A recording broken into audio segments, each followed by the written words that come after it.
All right. Good night, everyone. We are here with special guest Mark Maia of Soul Called Living. We're going to have What up, an Steve? amazing show. Welcome to Comics Asylum Live with Jay and Steve. Jay's not here at the moment. He's got another stream, so he's kind of doing double duty, but he'll join us as soon as he's got some time. So, Mark, how are you doing? I am fantastic. Good. And I'm very curious because I see a book behind you. It says Death of the Family. I know Death in the Family. What story is Okay. Death of the Family? No. Is that another Batman story? It's a white All oh, right. you were so close to it. You're headed to it. Yeah, it's got a white. Yeah, you're right there. Pull in. It says Death of the Family. Hold on a Oh, second. it's right next to Loeb. It's a DC white book. Here? Yeah, you're so close. Unwrapped. Yeah, Death of the Family. So this is one of the unwrapped books. This is with let me see if I can get it without any glare. This is a Greg Capullo book. So basically what it is, it's Scott Snyder and Greg Capullo's run. I'm not sure it's had Court of Owls yet. No. But basically what it is, and I'll just open it up. It's the entire run. Let me get this there centered. Oh, nice. But without the inks or colors. It's absolutely fantastic. That's and beautiful. since I like to draw, I picked up, I guess, the Flash Unwrapped, and then ironically, because we'll be talking about it, let me get the glare Hush. off. The Hush Unwrapped, as well as Justice League Unwrapped by Jim Lee. And just looking at them doing their like putting their pencils down, it is just amazing to kind of see the craftsmanship, and also gives me some inspiration as also some tutelage on what to do. Yeah, Jim Lee's okay. yeah, we'll get to Jim Lee later because he's making a huge comeback with his creative team from Hush. But tell us about So Called Living. You guys had an amazing Kickstarter. And to get issue 1 and 2, I think you did 1 and 2 together, correct? Correct. Yes, and we met each other. Was it Chatham? Yeah, it was Chatham. It was the Chatham Con, great con, and your book was fantastic. I loved meeting your wife Brittany, as well as going through the book. The book was a lot of fun. So tell us about the book, and then we'll get into the Kickstarter. Yeah, what you saw was this. These exist now physically. Nice. For me to hold out. But yeah, so Called Living. Books 3 and 4 are out right now on Kickstarter. Books 1 and 2 came out earlier this year, so that's 4 books a year for me. It's pretty good. Especially considering I've never done this before. So you couldn't tell by the quality of the books. Thanks, man. One thing I really aimed to do is I tried to stand out from, like, since I'm unknown, like nobody knows me as a writer in the comic book. Like, people know me in board games, people know me in video games, but nobody knows me in the comic book world. And those I find, as far as like that hasn't really crossed over for me. There hasn't been any crossover. So coming in there as an unknown writer with an unknown property, creating all this characters nobody knows about, I felt like one thing I could do to stand out, to make notice, was try to make a product that looked professional, right? And I know you respect that. Your book looks great. Like, Adrian looks great, right? So that's one thing I aim to do, right? Because you got to stand out, because there is a lot of indie books out there, and some of them are great stories, but they look a little like unpolished. And I was trying to stand out from them. I was trying to match up with what DC and Marvel is putting out. So, and again, that's nothing against indie comic books. I have less polish. It's a learning process, but making something that looks final and professional is something I've done in the video game industry. So that's something that I could bring with me to this. So I worked really hard in trying to figure out, right down to like, what's the paper they use, and a lot of the first, like, then I think the instinct for a lot of people, and it was for my printers, when I talked to them, was, yeah, we can get you a high quality, high gloss, thick cover and this nice heavy paper. And I was like, that's not what I want. I was like, I don't want that, because if I pick up a Marvel and DC book, it's floppy. It's like the thinnest paper you have, right? It's like one step above newsprint or onion skin. It's so, Right.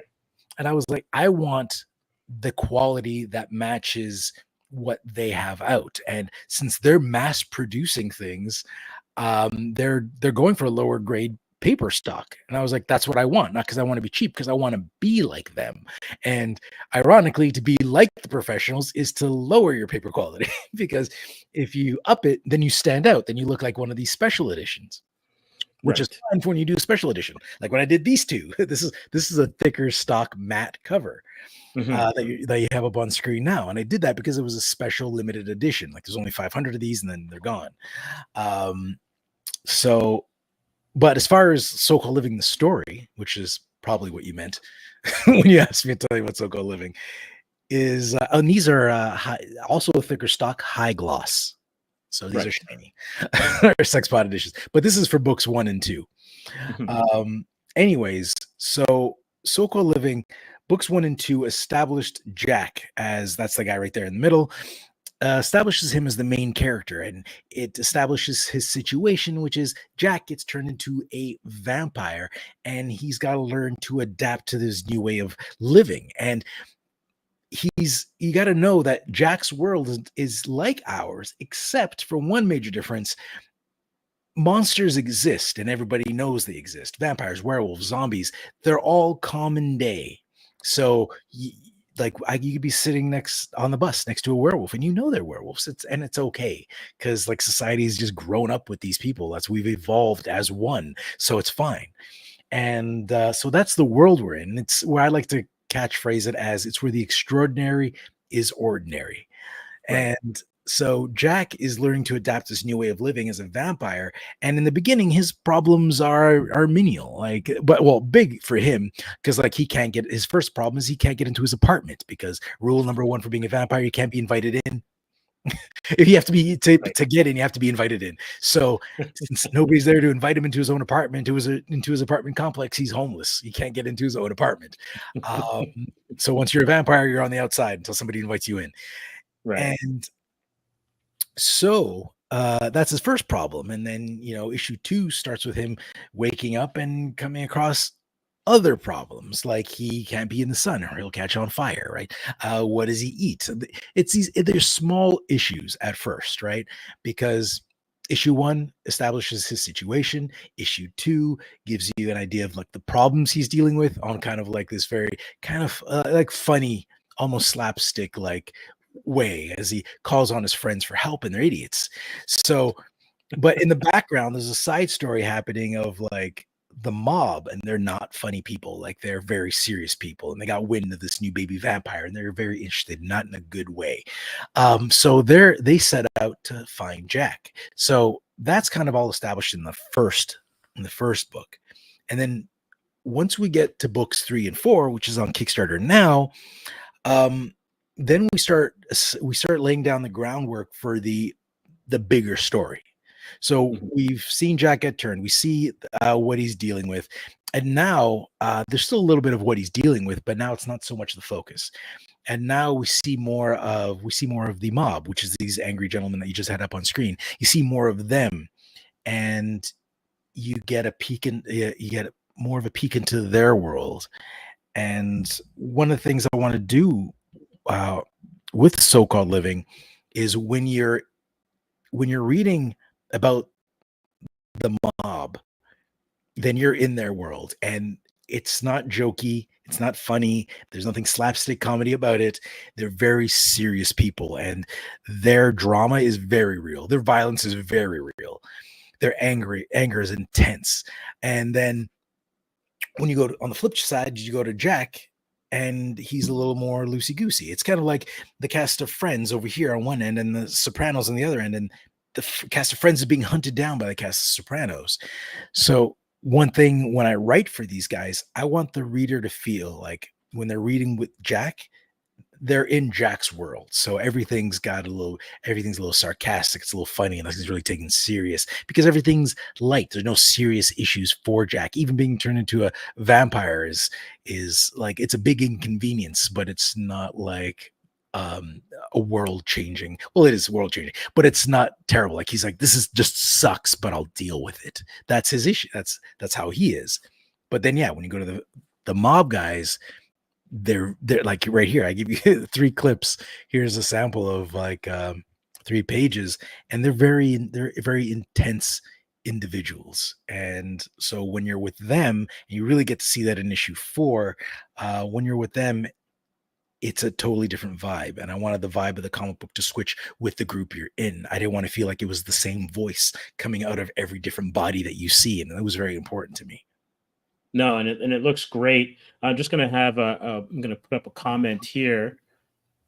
We've got A. White Braxton. He says, awesome. And what's the basis of the comic, which Mark is getting into right now. So, Mark, before we dive into the Kickstarter, what was the inspiration for this? Like, where'd you come up with this idea?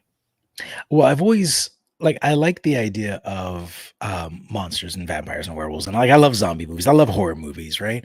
And you know, you watch Freddy Krueger, you watch Jason, and you think, it's like, what do they do?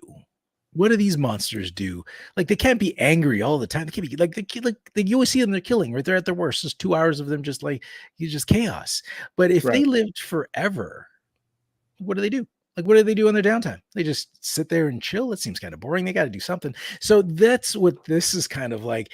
It's like, it's a world of monsters. And what are they doing? What if they're not out there just massacring all the time? This is just their world. Like, what is, it focuses on the other side of their world. Yeah, there's a little bit of there is violence, definitely, because like Jack gets turned to a vampire, so clearly against his will, as vampires tend to do. Right. That's kind of where this started. So I made this world where all these monsters exist. I don't want them to exist with us, and I want them to be like part of us, like part of existing or part of our world. So that's what I wanted to do. I'm always fascinated by, like, what are they doing on the side job? Like, if you could, like, imagine this, put yourself in this foot. Imagine you're just like this just godlike power being, and you could jump into these other realms where these creatures exist. Like, you could go into Nightmare on Elm Street, right? And you could talk to Freddy. He can't hurt you because you're this omnipotent being. You just chat with Freddy. You'd be like, so what do you do when there isn't kids to torture? Or just like, what do you, like, how do you chill? Like, what do you do with, you know, other than torturing kids? What do you do for fun? And he can't hurt you, so you got to be like, what's that conversation going to be like with this guy if he can't hurt you? And weird things like that pop into my head every time I see some psycho. It's like, how does he go to the grocery store if it's, no, not Freddy Krueger, somebody obviously that eats, but like, like, what's his normal life like? And that's what I wanted to do. So I guess that was the inspiration. It was like, what's the other side of these monsters? And if we can, I'm going to play the your video from the Kickstarter. Let's do it. It's gonna be my highlight of my day. Jack is back, baby.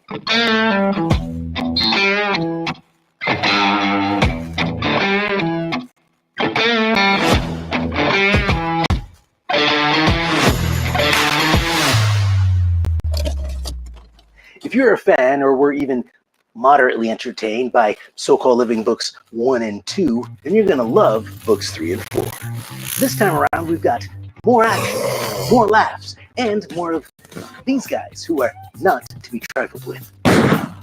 And the return of everyone's favorite BFBs, Nick and Casper. If you missed it the first time, So-Called Living is a dark comedy about a guy named Jack who gets turned into a vampire and has to learn to adapt to this new way of living. And unbeknownst to Jack, the mob has gotten wind of his newly sired vampire status, and they are very interested, but not in a good way.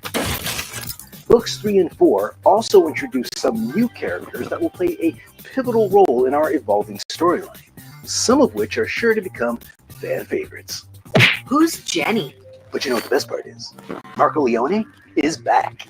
That's right, ladies and gentlemen. The amazing artist who poured all that visual goodness into your eyeballs the first time around has got a gravy boat full of artistry that will delight your corneas.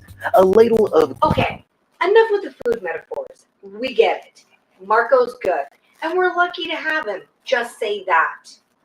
I was just doing a thing. I know. Stop it. Okay, we're really lucky to have Marco. He's really good at the drawings. And that's not all. For our elite covers, we've snagged Doug Wright Award nominee and all-around good guy, John Little, to grace us with this fantastic variant for Book 3. And for our Book 4 elite cover, we have a rare treat indeed, brought to us by the one, the only, Mark Maia. Yeah, I drew this one. Now, if you're looking for variants of the sexy persuasion, allow me to introduce you to our obligatory sexbot editions. This time around, we've called upon the ridiculously talented Larry Twasson to produce a set of what could possibly be our sexiest covers yet.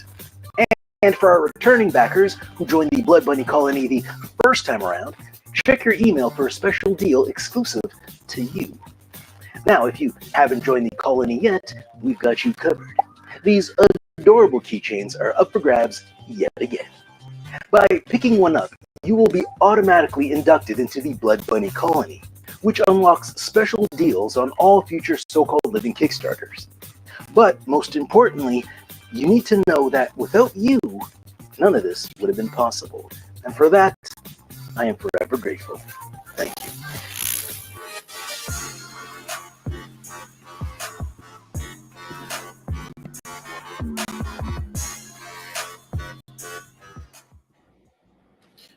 Oh, that's amazing. Like you absolutely knocked it out of the park with that video. And let's look at where you are in terms of our goals. So what I'm going to do is I'm going to do a really quick scroll and move out of, because I think I have it here as Canadian prices. No, you have American prices on. Those are American prices up? All right, great. So let's take a look at what your ask was and what you've raised so far. And it looks like you smashed through your funding request. Yeah, we did. We did under 6 hours, which was pretty good. And that's amazing. Because the pledge number is all this weird number. Like I wouldn't ask for $1,463. It's such an odd number. So yeah, in Canadian it's 2,000. And and sadly in Canadian that number, the 2,600, is like 3,000 something. So, just goes to show you where our dollar is right now. Yeah, the what is it? The 70% of the US dollars. Yeah. It's great. But what's good about it is I actually recently went in and changed every piece of art on the Kickstarter page that has a dollar sign with a number on it. I was like, I should change that to Canadian because I want the Americans to know when it says like there might be a giant package that says $80, but for you it's 60. Yes. Yeah. So I put CAD on all the pricing. We did the same with ours. Because obviously going through with the two currencies, or even if someone who's overseas looks at it, it could be a bit of a surprise sticker shock wise, either way, depending on the currency.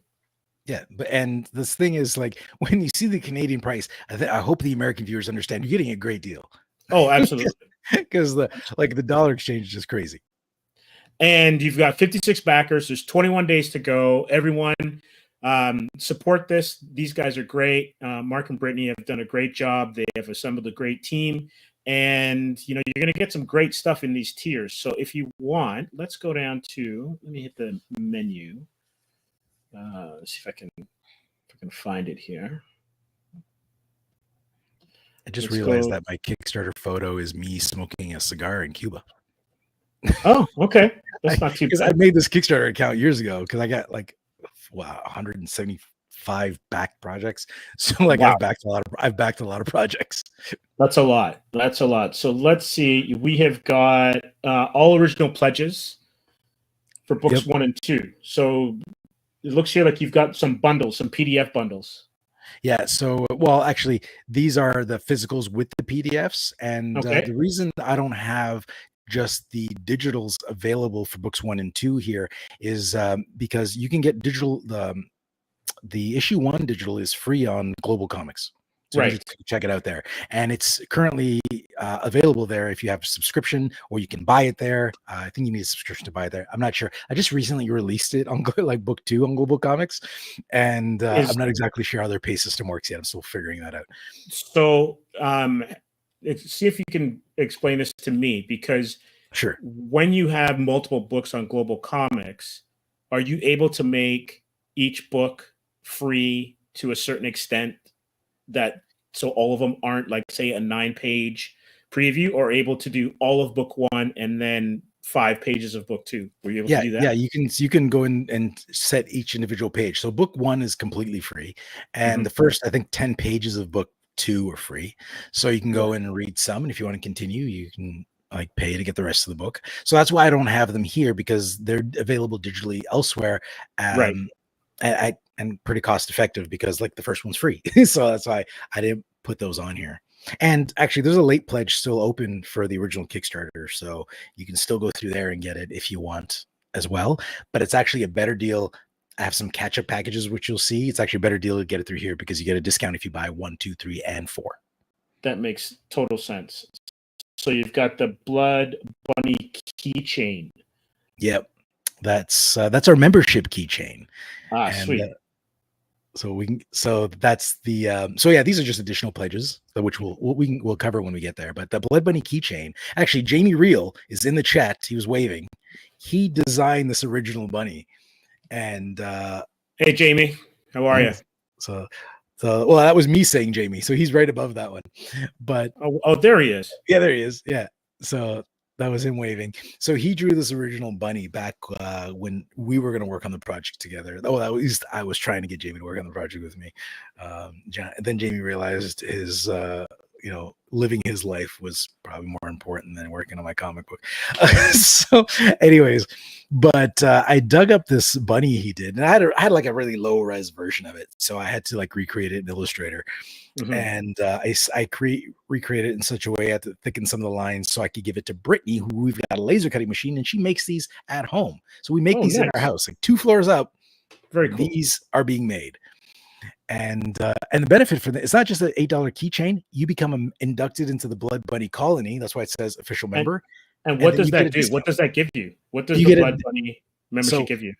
If you buy a keychain, you get automatically inducted, and that gets you a benefit, like of some sort, like a perk on the next, like a perk on the next So-Called Living Kickstarter. So backers who got the keychain the first time around have the option of either upgrading from the standard edition to the elite for free, upgrading from the elite to the sex bot for free, or if they don't want the upgrades, they can get a free print and sticker set. Oh, that's great. And that's great. And that's all tossed in for free if that's the option they choose. And so it's just like you get a cool little keychain, but it also like helps support us. So I want to kind of do like this membership thing where I give back to the people that were there in the beginning to help me.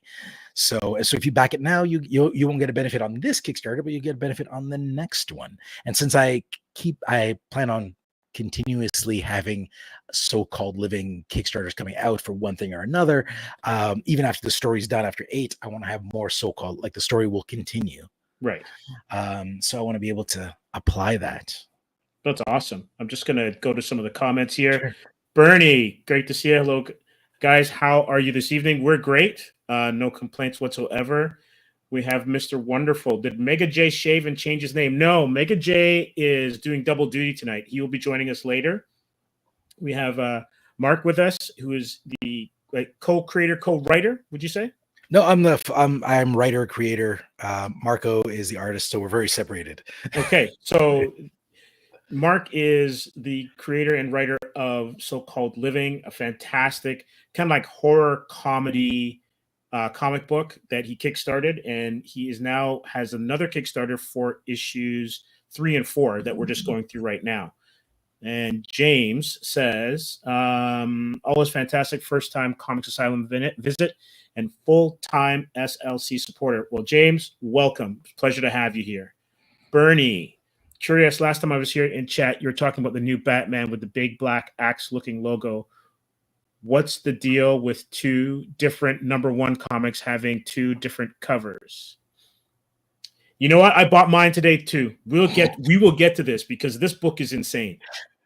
But we will give Absolute Batman its love, and then we're also going to talk about Jim Lee and Jeff Loeb coming back to, and also I'd be remiss if I didn't include Sinclair on colors and Williams on inks.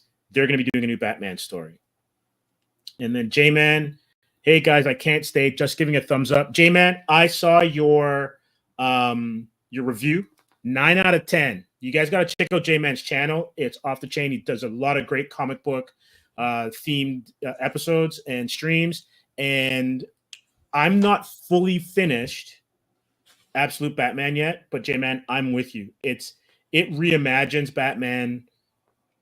It's like Batman meets Mad Max. It's high octane adrenaline. It's everything. No spoilers. We'll get into maybe some small spoilers. And J-Man says, I really like Absolute Batman. He says that comic is different from mine, so there's more than two then. I think there's 4 covers, and then they have foil versions of all that's of what this is. right? So version. You have the foil of A by the interior artist, and then I picked up the Jim Lee foil, which is the version that is almost like a virgin cover with no logo at the top. And J-Man says, thanks, man. No, thank you. You do great work, and people should tune into your channel and check out what you got going on. So let's go to the books signed tier. These are some of the add-ons. So if you get your book signed, it's for $5 Canadian. Yeah, $5, and I sign everything you get. So like we had somebody that backed they backed 3 all-ins. So $5, I just signed them all. And like just so everybody realizes, like if you see me in person at the show, I'm just gonna sign your book. The $5 is just an addition, like it's just to support indie, right? It's just another level, another way to support us, to keep the cost low. But if you can, for those of you who can, share the love. Yeah, absolutely. So here we've got I'm kind of going backwards. Yeah, that's our all-in.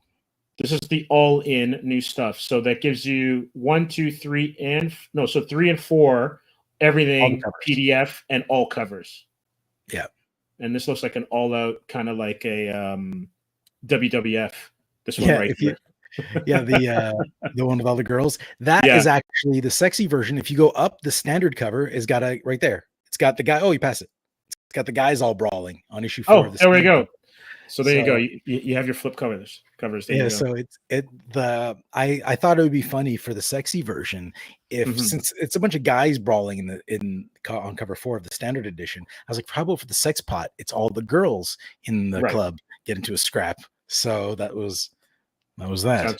Yeah, absolutely perfect. And let's move up here. This is the physical copies. For $35, you get physical copies and the digital versions. Of the Sexpot editions. Which are limited to 300. And these are all drawn by Larry Twasson. Check it out.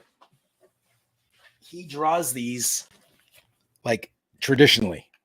Like this is the pencil and ink original. And he mails them to me.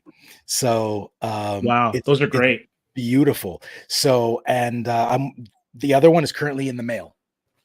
Nice. So he does amazing work. Like he works under a magnifying glass. Like he has this giant magnifying glass, like Sherlock Holmes, and he's trying to solve the mystery of this image. And he's just like going to town on it. He puts out videos of him drawing. It's amazing. It's good for his eyes. Yeah, I got him to do the set this time around instead of doing different artists for each. So let's get to some of the other ones. This is the Elite. 3 and 4 elite covers. And again, what makes them elite? So the elite covers are I just wanted a name for guest artists. So when I bring guest artists on, so in the first 2 I had Derek Loftman, his Kickstarter just crushed like 96,000. He just finished, so he did great. He's got a huge following. He did one of the covers, the variant for issue 1, and then the variant for issue 4 was done by, for issue 2 was done by Ashton Techno Prasad, who's he's a big photographer in Toronto. So, and since I'm from Toronto originally, I thought, put something back in my city. I love his photography. So it was a photograph cover for that variant. And these two, the yellow one is John Little, who does, what's the series? Power 9. He was nominated for he's a great artist. He's got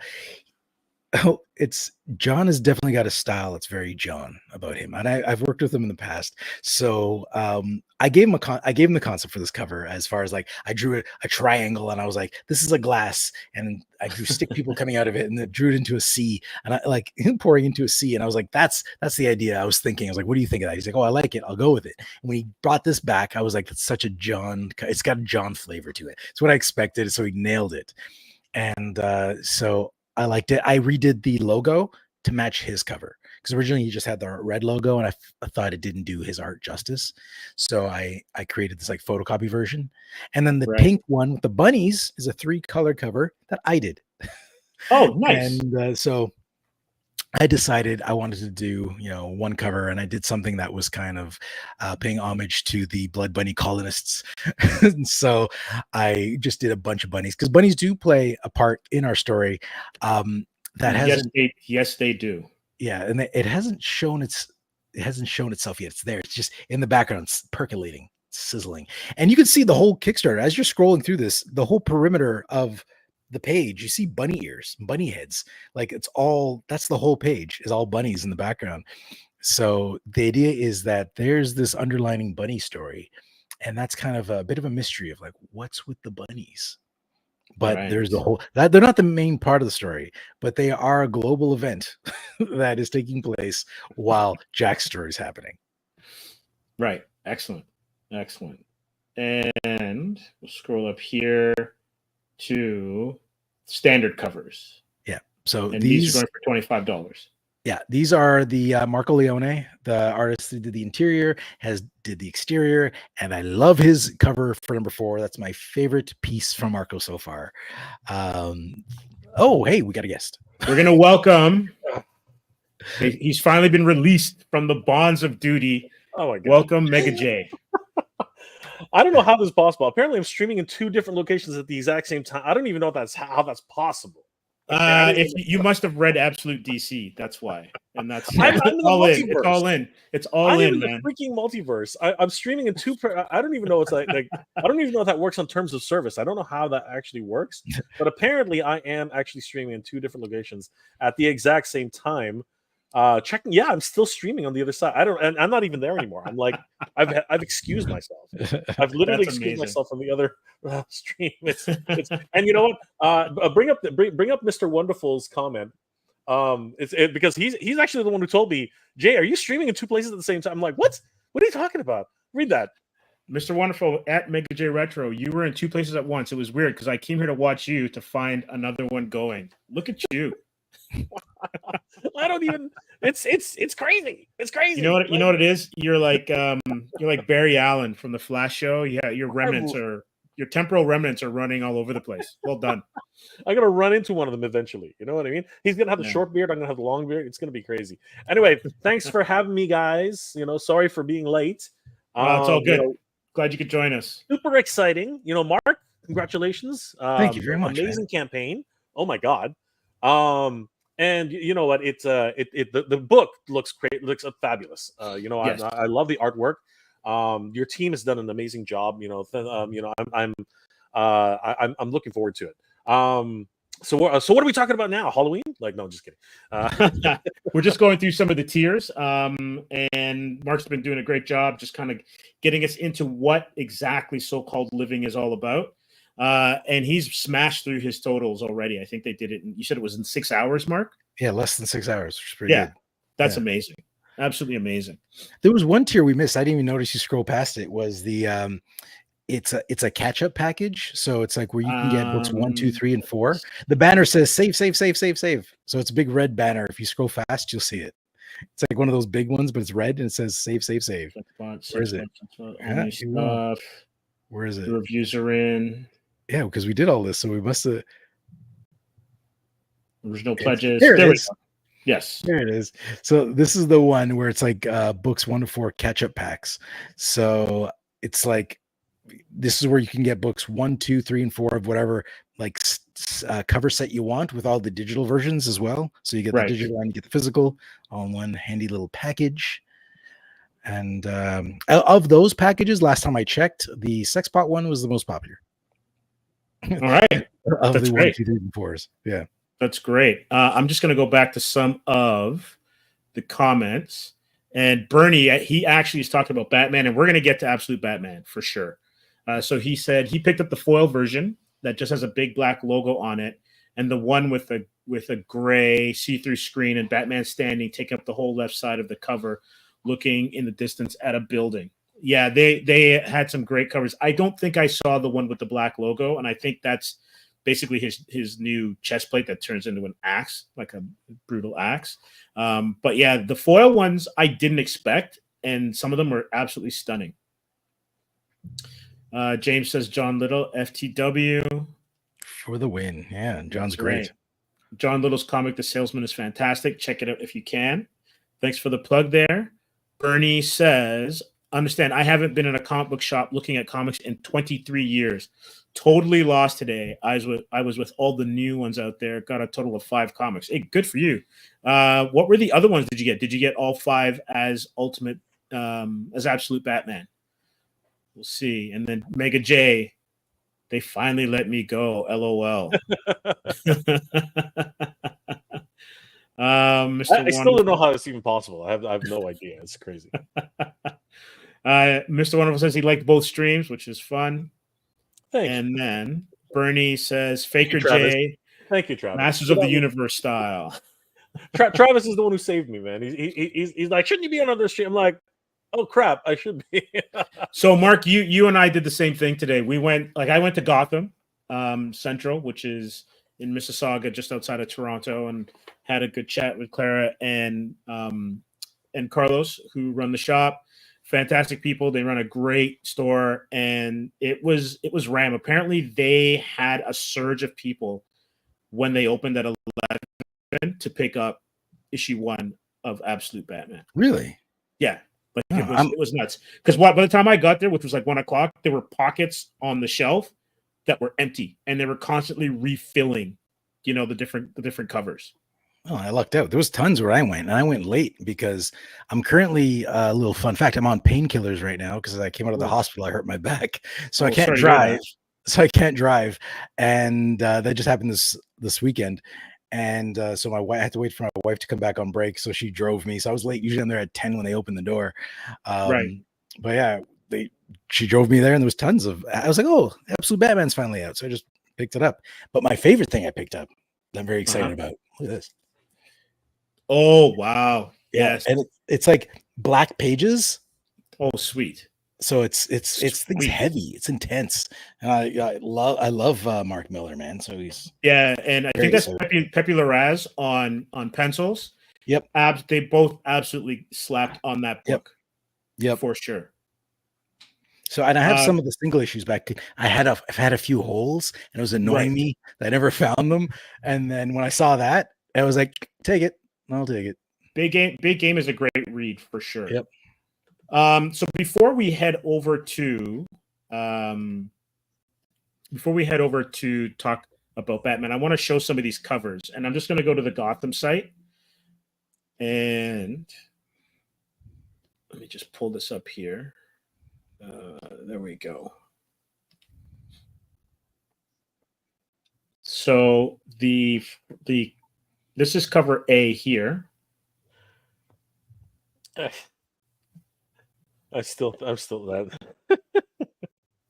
I Pardon? can't get over the bat symbol. That bat symbol. it looks like a video game error that was not corrected in post. No, yeah, I totally get what you're saying. So that's cover A. It doesn't bother me at all. They have a blank one. I think this is cover C. Oh, cover B here. This one is by Wes Craig, and I don't think this one came in a foil variant. Let's go back. So then this is the Jim Lee one, and I got this one as a variant, as a foil variant. The foil variant for this one looks pretty good. And Mark, is that a go bow ahead. and arrow? Sorry, say that again. Is that a bow and arrow he's holding it? No, it's basically a Axe. hatchet. It's an axe. No, I'm talking about the other thing in his hand. Is that a no, those are No, that's his his cape. That's his cape. That's what it is. Yeah. Yeah, the cape actually almost like tentacles, not to give away too much. That's crazy. Yeah. But it's insane. It's insane what this new Batman can do. I actually am I'm digging when the axe head is not on his chest. I like the Captain America scale pattern there. Whatever it attaches. Although it doesn't make sense design wise. Like it looks great, I suppose, but it doesn't make sense design wise because his chest isn't flat. No, right? So every time he crouches over, he's cutting himself. Like he should have incredible lacerations on his inner shoulders. Absolutely. It's Right? some of that Iron Man tech, where the metal is flexible and then It's like hard. Yeah, maybe that. Yeah, maybe he's it's got nanotech. Billionaire monies. He can do whatever he wants. Yeah, this one by Mitch Gerrits is also another great cover. And then finally, I think that's it. Just let me scroll. I think that was all that I think there are only those 4, and then obviously there's the blank cover here as well too. So if there are any artists out there that like to do sketches at conventions, Gotham has a whole bunch of blank. There's nobody like that. None at all. Who does that crap? No, we don't know anyone like that at all. Hacks. Yeah, but how dare you draw on somebody else's work? Come on. No, absolute Batman it's a good read. Enough about me. Mark, what did you think of it? I haven't read it. I just picked it up. Okay. I picked it up. I put it on my desk, and I've been Uh-huh. I've been here in this space with them teasing me in front of me. So I'm gonna read it today. I read when I go to bed. So I go in bed, put my reading glasses on because I'm an old man now. Right. Flip through, get cozy. So I even got one of those. You're old preaching to people the choir, brother. You're preaching to the choir. I mean, push the button, it comes up. It's like a hospital bed. I got one of those. you are Right. preaching to the choir, brother. Don't worry about it. We're all there. I got the bedpan going. It's okay. I don't even bother getting up anymore. I just Just roll over. when I feel it, I'm like, hey, there it is. Keep adjusting until you hear that tinny sound of liquid hitting metal. Yeah, I nailed it. Nailed it. First time. Yeah, totally. I'll just say this for the DC, I guess, Absolute Power series. It was interesting. There were and Vaughn, who was here earlier. Let me see if I can find him. Hey everyone, Vaughn Joseph. He's one of our partners in crime here at Comix Asylum. He and I were commenting that it just moved a little too fast. So you had to read all of the connecting issues. That's so everything kind of didn't play out as quickly as it did. But where they're going with it is very interesting. It's got a very Secret Wars, like the latest Secret Wars kind of vibe with what Doom was doing. So it's got that. I don't want to spoil too much, but it's got that kind of a vibe to it. And so it'll be really interesting to see where they go with it and how. Let's just say that this new Absolute universe with the new Batman and new Wonder Woman and Superman, at its core, it's a bit of a hellhole. What it spawns from is a bit of a hellhole, so that's why everything seems so dark and edgy. But it's I liked it. I can't lie. I didn't finish Absolute Batman 1, but I'm probably about 70% through it, and I really like it. Yeah, you probably liked it more because of that logo, the chest logo. You liked it. You didn't even realize. James and I, we had this conversation, as did Bernie a few weeks ago. He pointed out last time how that axe would cut up your arms. And yes, it was one of those ones where we're like, oh my goodness. I know James hates it. He hates that logo. I don't hate it. I mean, I don't. there's Sorry, an aesthetic- hate's a strong word. there's Hate's an a strong word. there's an aesthetic there that works, but at the same time, I agree wholeheartedly with your assessment of the whole situation. I mean, there's a practicality about it that really needs to be thought through a little bit. But when you think about nanotechnology, I don't know, anything's possible now, right? So Yes. Yeah. So we'll go with it. I like the logo just because it's different and it's safe to because it's not going to be a permanent thing. Like it'll go for like few months, then it'll be back to the Batman logo. Somebody's gonna draw it back. Like that's not the end all logo of Batman's. I feel like this guy's been around for so long. I like I like to change it up and just try something new, because at the same time, and I get it. Like I'm not a huge fan when they do things to Spider-Man that I don't like because I like I'm a Spidey fan. But at the same time, you get fans like me like complaining about like when it's not Spider-Man-y, but at the same time I'm complaining. It's like, why don't you do something new? so like I get both sides of the argument, but it's all temporary. It'll all reset itself. In the end, none of it really matters. You just have to enjoy the ride. It's like anything else. The multiverse is the gift that keeps on giving. I mean, like this is one else world, and that's another else world, and it's just how things work. I mean, it all started way back when with the New 52 or whatever it was, and I think and all of a sudden, everything happens. I mean, like Kingdom Come is another else world. It's crazy. Everything else, and then of course, like we just talked about the Flash. He's changing worlds everywhere. It's crazy. Yeah, somebody's got to stop him. He needs an intervention. It's like just leave reality alone. You need to stop. But it's always fun. I'm not sure if it's just me or if it's everyone else, but I'm. You're listening a little bit, but it's fine. We can hear you. We seem to be stuck. Okay, good. No, it's right. there. Was stuck for a second. Jay's moving for me. Okay, good. Steve's stuck. Okay, good. You guys both have stuck for me.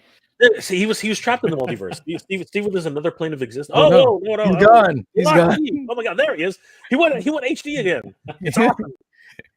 Dark side came for me. He caught up to the regular timeline. It's amazing. The multiverse is amazing. But yeah, you were saying that the multiverse is the gift that keeps on giving. Yeah. Oh, did I pause on you? Yeah. The multiverse, I think, is for me. In my timeline, you stuck. In his timeline, you died. You just Mark, should I repeat myself, or do you think we're good? I think we were okay. Yeah, we were good. I got everything. Good, perfect. But no, yeah, but the thing about it too is though, I know we complain about this all the time, but this like I'm not sure what the sales figures are going to be, but I'm sure a lot of local comic shops sold a boatload of comics today.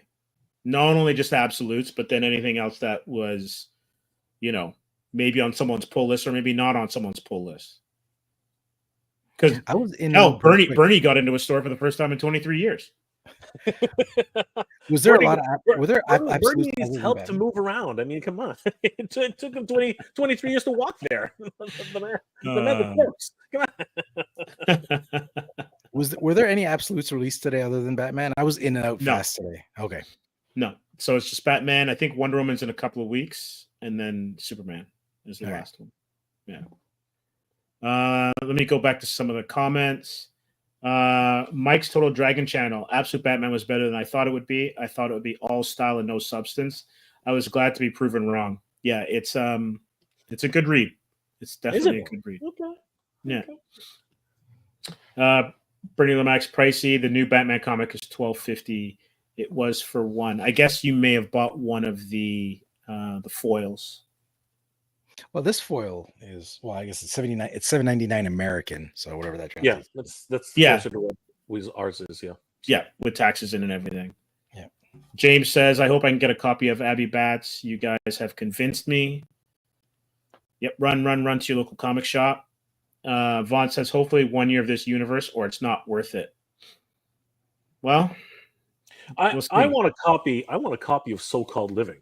Actually, I would love a copy of So-Called Living. I think you should run out and get some. The Kickstarter is live right now. What a coincidence that you brought that up. Can we throw that up, Steve? Absolutely. We should throw that back up. Talk a little bit more about it. As much as I love Batman, I like So-Called Living too. I think it's a great. And there's bats on one of the covers, actually. Standard cover issue 3. There's a bat on it. We could say we're paying homage to Absolute Batman. I think there's some there's some sweater puppies in there too. So. Oh yeah, yes, there's yeah. In the what was the tier called again, Mark? the obligatory sex pod edition. That's right. That seems to be, if you're Very doing popular for some reason. if you're doing a Kickstarter, that seems to be what brings in the eyes. I was telling you, I say this all the time on my channel, and I'm not afraid to say it. Geeks are simple. Okay, give them titties and give them some action, and you know what? They're happy. Just give the people what they want. Seriously. Yes. Yeah. So I like these covers are fun. It's actually these the idea for these covers came from my wife, actually. After my research of like what makes a successful Kickstarter, and it's well. You're either a huge IP, you're a well-known artist, or writer, but most of the ones I saw were well-known artists or NIPs. And then the next thing was like, if you're basically softcore porn, if you wear a bikini and you fire lasers in space, skyrocket. Like at one point I was checking it and it was like I can't remember how I had it sorted. It was like most funded Kickstarters or best funded Kickstarters for comics, and it was like The Expanse, and there was like 2 or 3 Power Rangers, and then the next 11 were Lady Death. Right. And it was, and then after that, and I looked at other comic books that were like from first-time creators and seeing what they did, and the best ones were like ones with like just big boobs on the covers and just like basically softcore porn on the inside. That's what we're. So I was telling my wife, I was like, how do I compete with this? I was like, I can't, like, it's like I can't change So-Called Living to like a porn book or like pornography book, and there's nothing sexy about it. And again, just to be clear, I have nothing against sexy books or pornography. That's just my thing. Was So-Called Living isn't any of that. So I was like, how do I? And she's like, oh, just do a cover. And I was like, well, how do I do a cover that fits in with the world and what it's like So-Called Living is? So then I thought of the badge, obligatory sex pod edition. So then I take elements from the book and I blow them up in a sexy way. So we have a panel in book 3 of like zombies in a pool. So I thought, what if a sexy girl came out of that zombie pool? And then book 4 has got a cover, like the standard cover is all a bunch of guys fighting. And I was like, what if all the girls that weren't in that cover fighting were fighting in the sexy cover? So that was the deal. And for books 1 and 2, it was like I took 2 characters from there and I sexified them like cosplayers make sexy versions of Mario and Luigi. Right. So that's what I did for the first 2 books. Yeah, it does work. I mean, like, seriously, I went so you know what, I was putting together another thumbnail for myself, and I was like, all right, you know what's I tried this anyway, right? What thumbnail would work for this? And I was like, sure, let's do this cover. Why not? And it's on the webpage. Why don't we just do that? It's right there. Go with it. Embrace it. There's the main character. He's doing his thing, and there's another so-called character.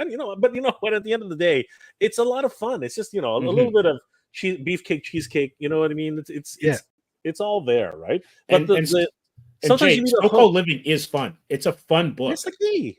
That's exactly what I'm talking. Yeah. You know what I mean? I've read 1 and 2, and they're a lot of fun. And that's the key about it, right? Like sometimes you do need a hook, right? But the actual material on the inside, it's what's really important. And if you want a little bit of cheesecake, why not? I mean, it happens all the time. For crying out loud, Marvel and DC, they have their swimsuit editions. Mm-hmm. Like, who's that actually serving, right? Of course, Image had theirs too. Yeah, for sure. Yeah, I got them. I got them all. If it came out in the 80s and the 90s, I got it. Yeah. And what's it called? The Udon. Udon does their swimsuit editions now too, right? I mean, again, it's just fun. You know what I mean? Who doesn't like a zombie chick? You know what I mean? Like, what was that? I think it was Resident Evil 3. The dude got into an accident because he was looking at 2 zombie girls. He was like, "Whoa!" and they freaking just got into an accident. It was great. I don't think I saw that, but now I'm going to look for that. I want to see that scene. But yeah, man, I mean, like, you know, and then, you know, I love the way you guys have also done a lot of the marketing for this. Yeah, Just the a lot of marketing's fun, off right? the chain. It's so good. It is Oh, so thanks, good, guys. right? Yeah, this is like one of the original. It's like the original pencil works, and then I just wanted to alternate with the colors to kind of try to show progress. And it's interesting because as the writer, like I put together the videos, I contribute the logo, and I did the bunny cover. Artistically, that's all I contribute, and then the rest is like the story writing. So when I do the so-called living like media stuff, I try to spruce it up and try to fancy it up with like things like this, like cool animations and soundtracks to show it off. But yeah, and this was it in progress. I was getting progress reports sent to me from Larry Twasson, who drew this, so I had to use his progress images to do this. Yeah, and it's amazing that he does this traditionally. But as cool as it is that he does it traditionally, I got to say the cleanup of the line work when coloring can be a bit tedious. No, 100%.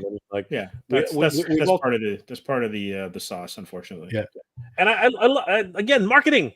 This is called marketing, people. When you're at a booth, this is how you market. Okay, like I'm not gonna lie. I've invited you know, significant others and other people to help along with the booth. It helps. It's So, okay. It's all right. What's great about the girls is, and Steve met them, is there's always two of them at the booth. And the very first con we did, we only had the one because it was our first con. But there's always two girls at the booth, and we made those stands that the comic books are in, the wooden stands. Those are awesome. We Are made you those serious? You made those? That's Yeah. sick. So I designed them, and you notice it's got the same bunny trim that the whole on the Kickstarter outside, does. on the I edges. love it. And it's I got the love big it. bunny in the background. And so I created that, and then I send the files up to my wife upstairs, and she cuts it in a laser machine. Same thing we did with these bunny keychains. That is so cool. Jamie, who was in the chat, he actually did the original, and then I did that. So yeah. And that's an original print from Marco Leona, the artist. He wanted to do something a little extra. And yeah, so what's good about having the girls there is people recognize when they see the two of them, they recognize it as it's a pattern, it's a brand, right? It's not just one person wearing a tank top that has a logo on it.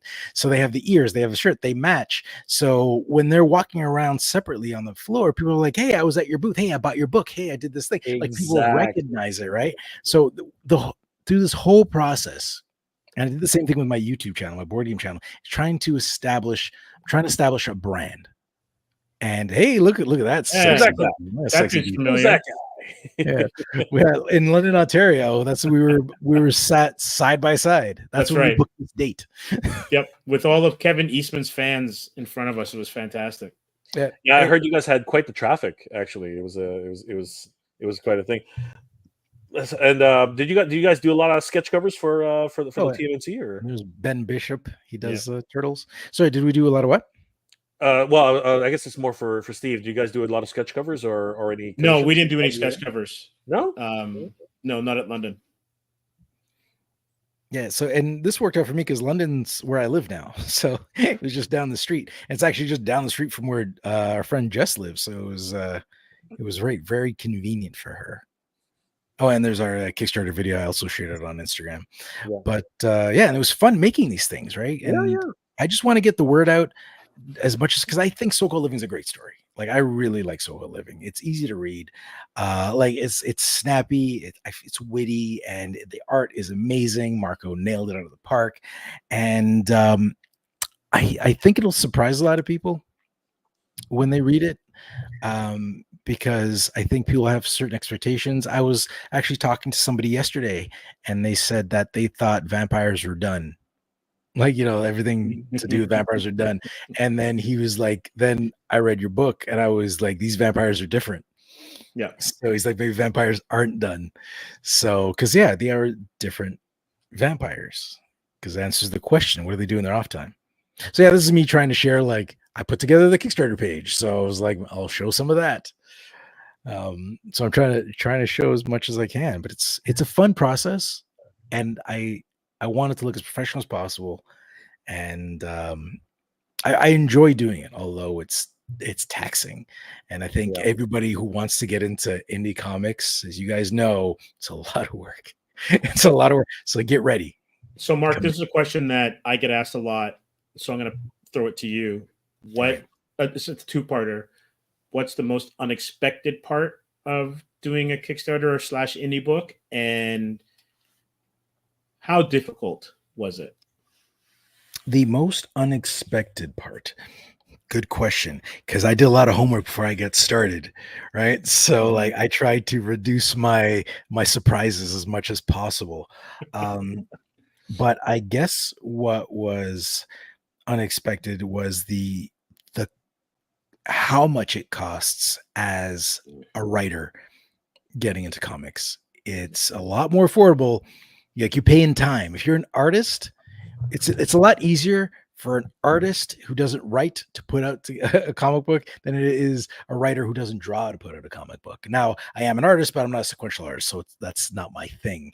I always said I could probably do a cover, which I did the one, but it was pretty simple cover. But I thought it was fun. It's what I set out to do. But yeah, I'd say the cost. There's a lot of cost, and as much as you can prep for time, it's going to be more. Right? It's going to be more money and more time than you think it's going to be. You're going to be like, all right, I'm going to set aside all this money. I'm ready to go in debt for this. I'm going to do it. And then I know I'm just not going to sleep for like 6 months. I get this done. Like, well, double that. Don't sleep for a year. And then whatever money you put away, you're going to need that much more, that equal amount in credit. So that's it. And that's kind of a little word of warning to anybody new, not to do it. I want people to do it. I just want you to go in prepared.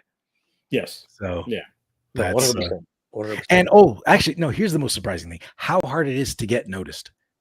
It's so hard to get noticed.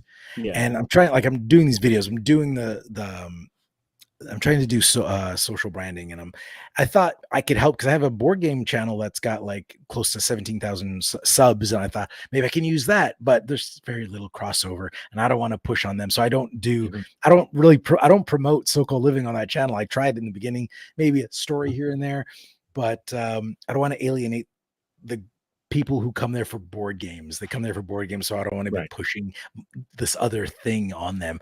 Every once in a while, I'll peek in there with a story and let them know, and then pull it right back out. So I don't want to mix those two worlds. So I was hoping I could use that more than I could, but I haven't noticed a lot of transfer. But there are some like longtime board game coffee fans that were like, boom, day one supporters. Like they were there, and they're always wishing me luck. So that's good. That's good to have. But yeah, it's hard to get noticed.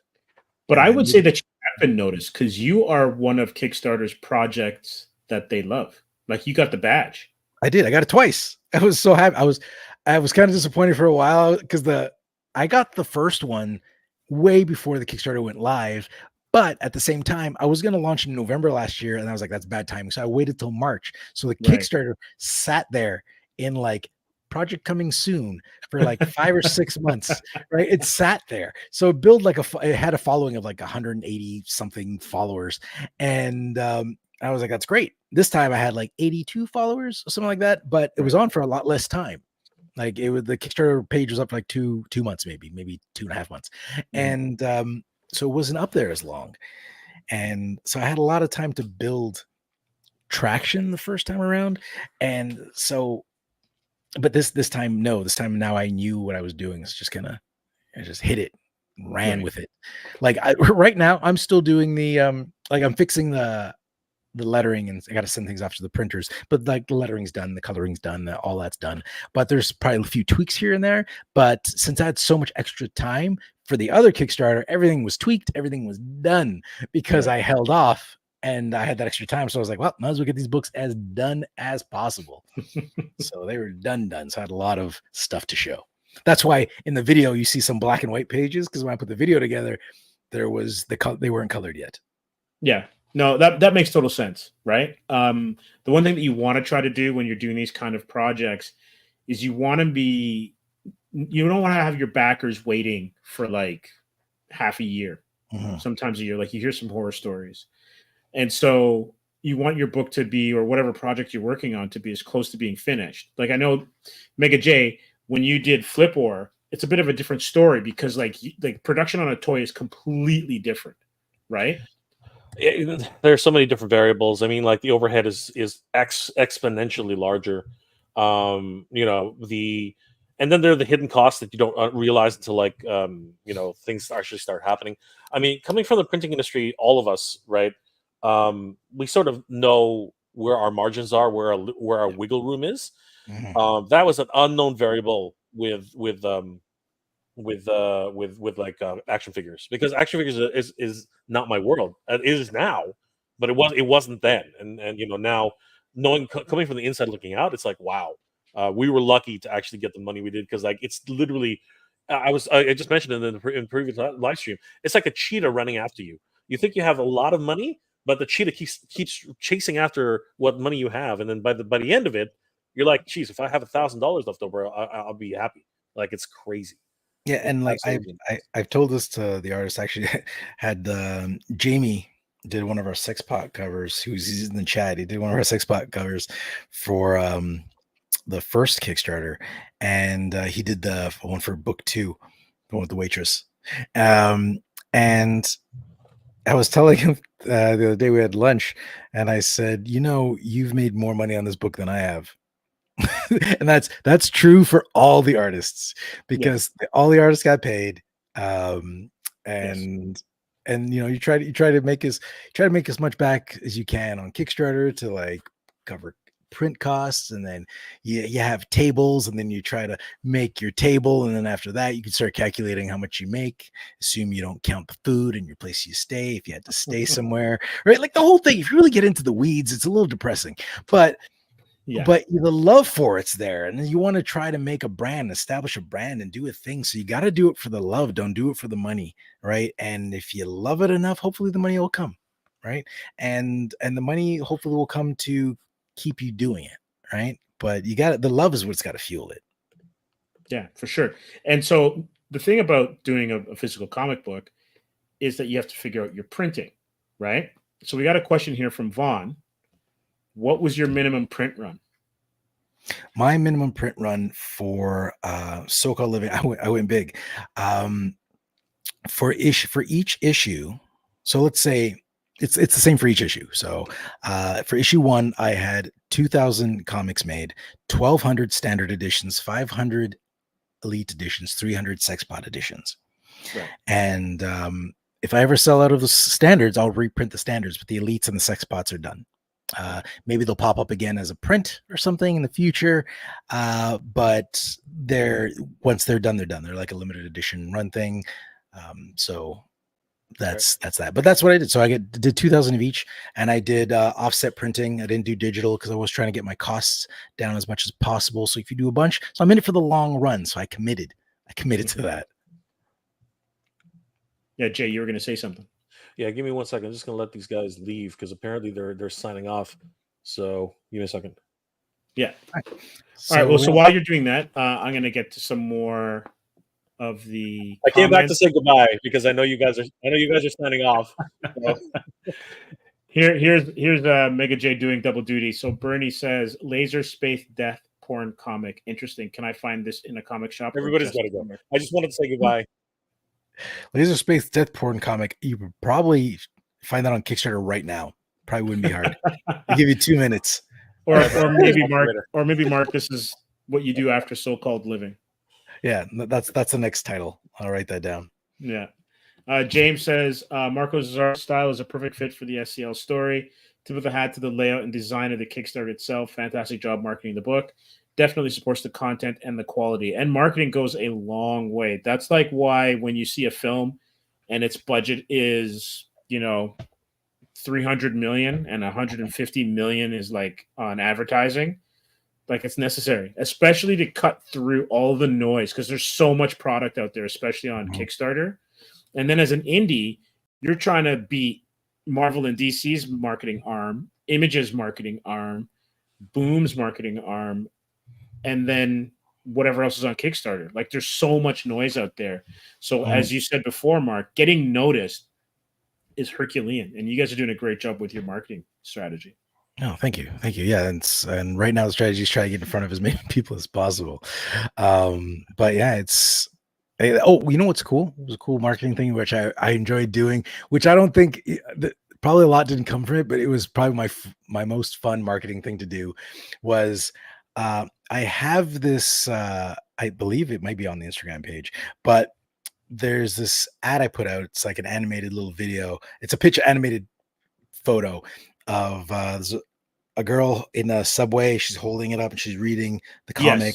Yes. And she's got ears drawn on her, and it flickers in and out, and then the covers change and bunnies appear in the background. So it's almost like reality is like shifting. It's like, and I did, there you go. So that's one of the cuts. I did a lot of cuts of this.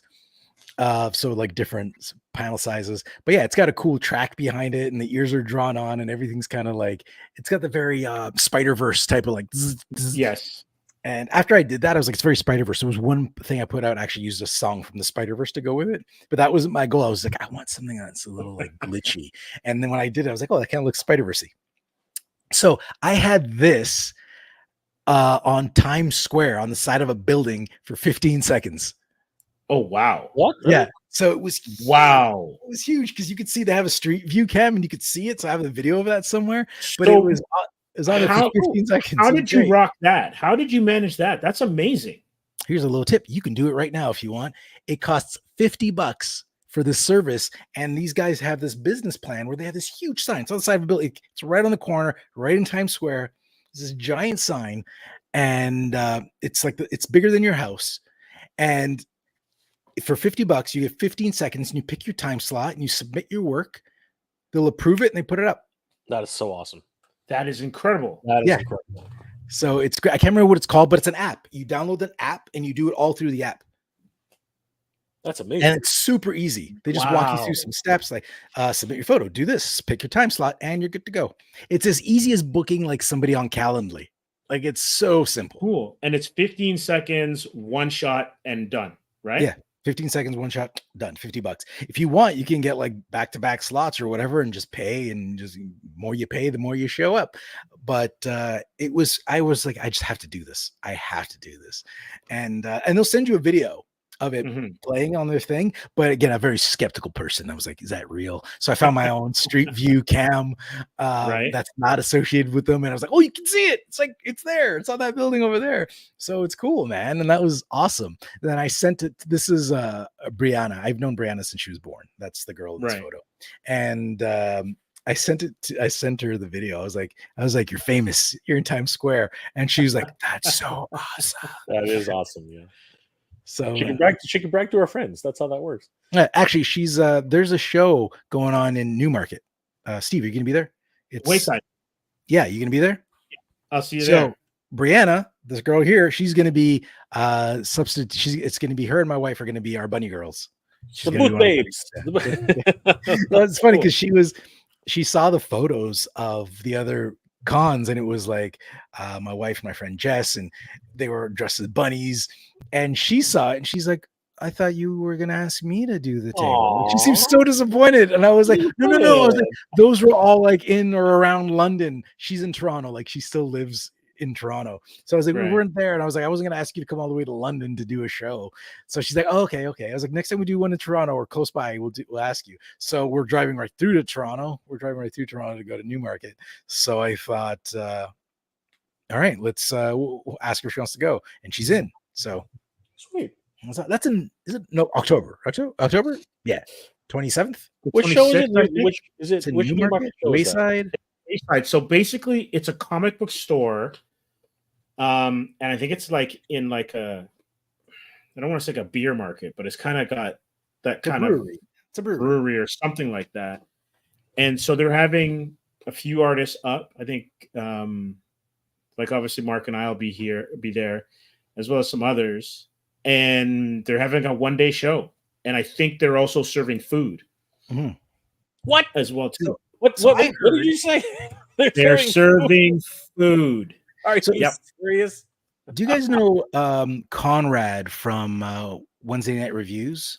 No. He's so anyways, I was talking to him, and I met him at Fan Expo, He was doing a panel, and that's why I met him. And he's got his own show. But I was talking to him. He's a fellow Canadian, and he said he knows Omar. That's the guy who runs. Yeah, Wayside. he runs. So Yeah. he was talking about the Wayside Brewery or Wayside, whatever it's called. And he was like, yeah, in the front, it's like, coffee and board games or whatever. But in the back, he's like, it's a full-fledged restaurant. He's like, the food there is amazing. The chicken sandwich is awesome. So he's like, it's really top-notch food there. So he was just raving about this place. I was like, well, I can't wait to go now. I got to make sure I get there early. I want a chicken sandwich. I love me a good chicken sandwich. I just had some Popeyes the other day. One of the worst problems about cons is that they are not around any freaking food, and the food that is around there is god awful expensive. So oh my god, if arm and a leg, if there's a place that actually has good food, and you can read comics, come on, why wouldn't you go? That's like a double whammy right there. A beer, a burger, and a comic book, like come on, that's kind of life right there. And one thing I want to try out, like I don't want to pay for Fan Expo tables right now. I don't feel comfortable enough to pay for that because like I feel even if the comic book did well, the most I'm going to do is make back my cost, right? So I keep applying for a pro table at Fan Expo, even though I'm not a pro, but it's like 1 year I will be. One year they'll say yes, because as far as I know, the pro tables are free because their job, they give you the tables so you can attract people in. So that's my goal. My next goal is get accepted for pro table. And up to now, I want to do small cons. So I'm trying to do as many smaller cons as I can. It keeps the table cost down, and it gets a little more personal. And you're not competing with like TV stars that are showing up and everybody's there for autographs. Because really, I love Fan Expo. I go Fan Expo. I've been going since it launched, like 28 years ago or so, whatever. But the people go there now mostly to get autographs, and like comic cons are becoming less about comics every year, and it's more about knickknacks and going to see stars and getting autographs, getting your pictures taken with them. And it's great if you love doing that, but then where's my Comic Con that I love, that I've been going for and doing my hunt? Like I can do some of that still at Fan Expo because it's a big show, but so many I went to a Comic Con. Not going to name names, but I went to the Comic Con and there was probably 3 or 4 comic tables there. And the rest was knickknacks, just things that cater to people that come in with $20 in their pocket and want to buy a cute kitty cat, buy a pin, buy a bookmark, and that's what it was catering to. The whole thing was a knickknack show. And it used to be about comics, but not anymore. And but I want to target those small shows because it's a cheaper way to experiment. You know what I mean? And like Wayside Comics, I think the tables are like $75 or something like that. Which is great. Yeah. Also, too, though, when you're at those smaller shows, your chances of interaction are greater. There's so much going on at some of those big shows that it's almost like sensory overload for a lot of people. And then depending where you are in an aisle, people who might want to stop and talk to you are just like, no, we're just going to keep moving, right? So when it's a smaller show, you might actually, connect with more people. It's not doesn't necessarily that you're going to make more sales, but you're for sure going to connect with more people because it's just easier to interact with them, and you can sit there and talk with them for a little bit, and it's just a little bit more of a relaxed atmosphere. It's just a different vibe. And I I'm big into like meeting people that are doing the same thing I'm doing. So like when I worked in the video game, well, I still work in the video game industry, but when I was in it, when I first started in it, I like going to cons and like video game cons and talking to people that were also in the industry. And when I go to board game cons, I talk to other people in the board game industry because I do that as well. So I like going to these cons and like meeting Steve, right? Like I like meeting people that are in the same boat as I am. That's above my bed, by the way. That picture that's up now. I love it. Those are frames above my bed. And I'm bummed that I only bought enough frames for this. I want to do it all the way at my wall, but I can't remember who. I lost the business card. And they were at Toronto Comic Con. I was like, where did you get those damn frames? They're at Toronto Comic Con. Those frames slap, man. Yeah. They were at Toronto Comic Con. So I got to go back, see if they have a vendor list, and then I'll keep reading the vendor list. I was like, I'll remember it. I got it. You got to unhinge them. And then on the back, it's got the business card there. It's probably got like it. They should have engraved on the back, like the name of their business. But it's not. Why not? Why not? Because what's great about those is they're clear on the back. So you could, and they sit on the wall on a wedge. So they easily come off. You can flip it, see the back of the book, and put it back on. God dang, That's so cool. so They nice. sit on a floating, so they almost like float. Yeah, I can see it. It's a few like a half an inch off the wall. It's amazing. I love those. They're great. I love those things. So I got to replace them with the autographed versions because I got like autographed. I got them all autographed by the artist who did the covers. Cool. Except 1 and 2 is I got 10 of them in Italy signed by Marco because that's where he lives. So I got to send him a UPS sticker so he can send them back to me. He sent me pictures. He took them, So but crazy. he's just never given back to me. So Very cool. Yep, absolutely. Like great stuff. And again, the marketing is on point. Like everything you guys are doing is just so good. And congratulations again. Like this, you already had one successful Kickstarter, second one on the way. Guys, if you haven't already, please check out So-Called Living on Kickstarter. I mean, like they're on the way to books 3 and 4. And again, you can have, all these great titles and different ways of pledging. I mean, which one has been so far the most popular pledges, as if I don't know already. I haven't checked in a bit. Actually, I think the most popular one is the standard. Second was at one point standard and all in were equal. So it's like people either wanted just the basic standard or they want all the covers. Right. That's awesome. So yeah, so that says something, that the fact that the people aren't buying just the sex pots tells me that they like all the covers. So they're getting this pack. So this pack was it was one of the bigger sellers. At one point they were neck and neck. I don't know if they still are. But yeah, it was great. So that says a lot. And it does. I'm gonna put up James's comment here. Support SCL so Mark can buy me lunch next time. Yeah, do that. I'll put that as a stretch goal. Jamie, Jamie's lunch is a stretch goal. Yeah. If we break $5,000 Canadian, we'll get you lunch. This is a steal, though. I mean, $80 Canadian for every cover of the book. I mean, that's freaking awesome. That's pretty good. And these are physical copies, or are they just the physical copies and the digital copies. God. Yeah, both physical and digital. And in American, for the American viewers, that's $60. It's nothing.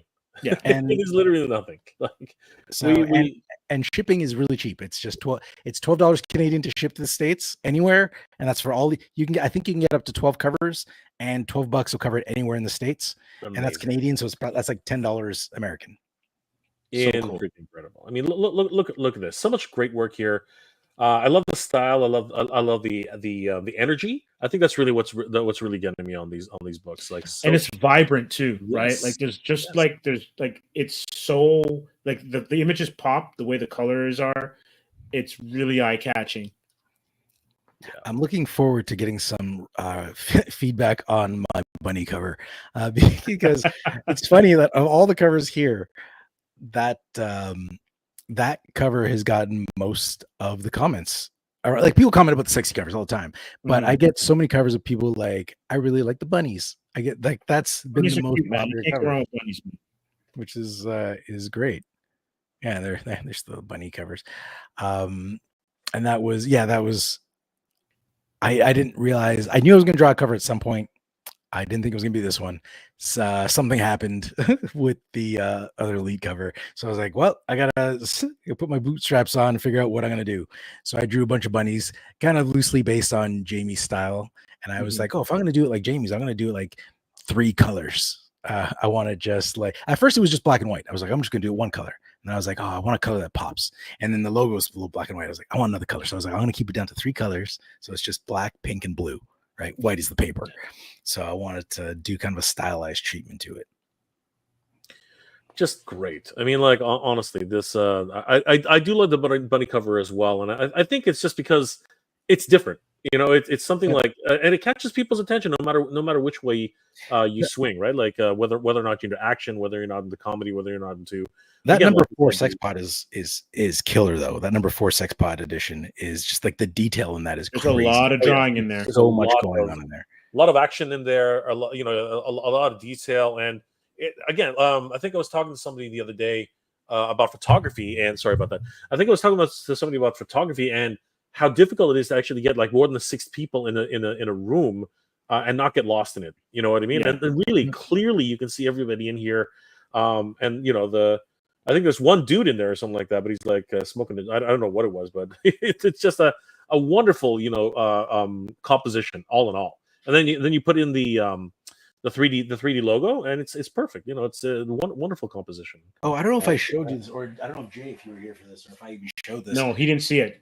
Oh, yeah. So Can you isolate that? this is the original, because he draws pencil and ink himself manually. It's like old school on paper. So good.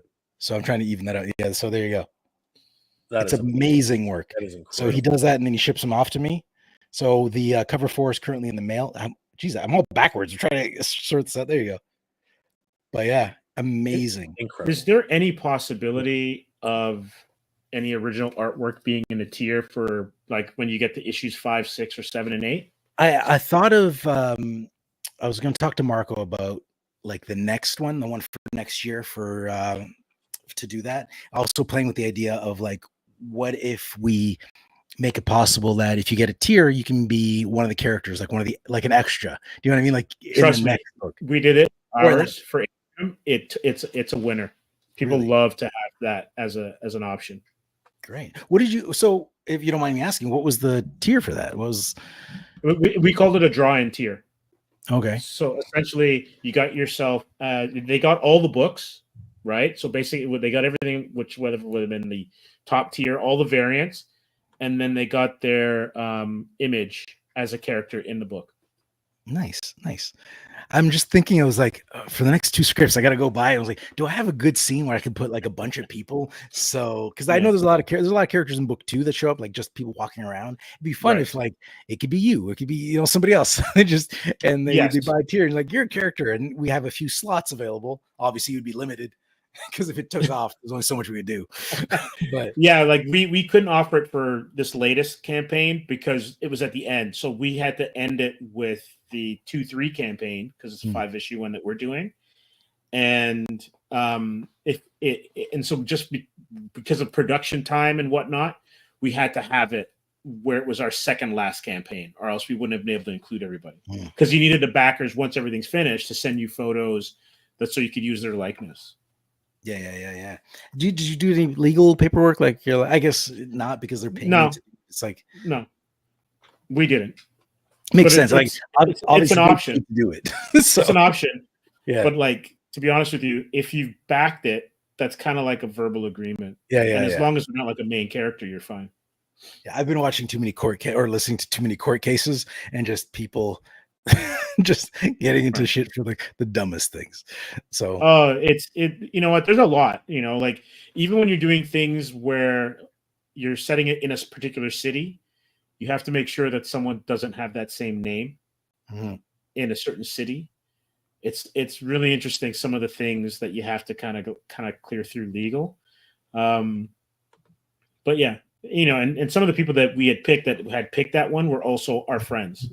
So, they're not going to sue you. No, it's great. And I think it's a great idea. But yeah, it didn't happen for this Kickstarter. But I definitely want to do something extra. So I have to talk to Marco and see if he's on board. Because if he's not on board, then it's not going to happen. I'll have to do something else. Yeah, for sure. Yeah. And these videos are fun to do. They get this video. This video is fun to do.